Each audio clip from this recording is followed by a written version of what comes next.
When you're hired, are they hiring the Freddie style? That's a great question.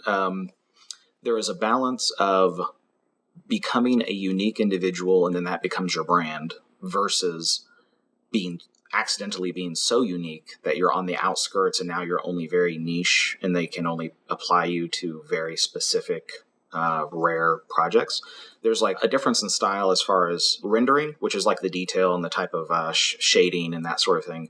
So that can be contributed to style. Also, a part of style is the structure. So if you draw something that's very cartoony and it's very animated looking, that's a part of your style as well. So the structure of what I'm drawing is mostly the same, meaning it's a little cartoony, but it's not like huge eyes, huge hands. It's not that type of Mickey Mouse sort of cartoony. It's got a little bit of manga, a little bit of like Arthur Adams or J. Scott Campbell feel to it. And then the rendering style, I'm always very willing to change. So the stuff that maybe most people know me from the last couple of years is like an ink wash style. So if you looked at the original piece of artwork on the piece of paper, it's all in shades of gray and it looks a lot like watercolor, but it's actually diluted India ink, like an archive safe ink. And then you apply different levels of water to make shades of gray, and then but it looks a lot like watercolor if you've seen that as well, the textures and stuff that you get.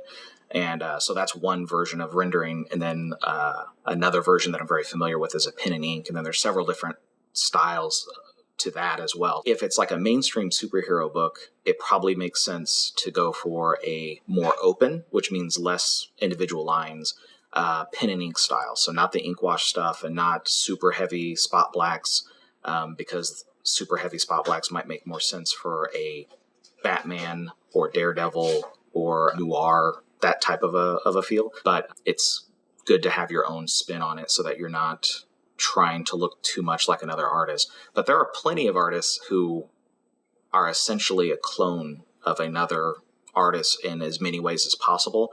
And sometimes it works really well. And then other times you feel like, wow, that person really hasn't found their own voice, and it's almost disappointing to see them be so successful because they've just like kind of globbed on to another person's style so much so that it looks like a poor imitation. You know, especially if we're talking about characters that have been around for 80 years. I want to see somebody experiment, and I want to see things that I've never seen before. But I'm not reading stuff weekly either. I read comics sort of like I read like novels, you know, like across a year or something. Yeah, I'm actually in that same boat. I don't read stuff weekly as well. I usually wait for a trade to come out, like a collection of books, and then read it and process it more as like one large piece of art.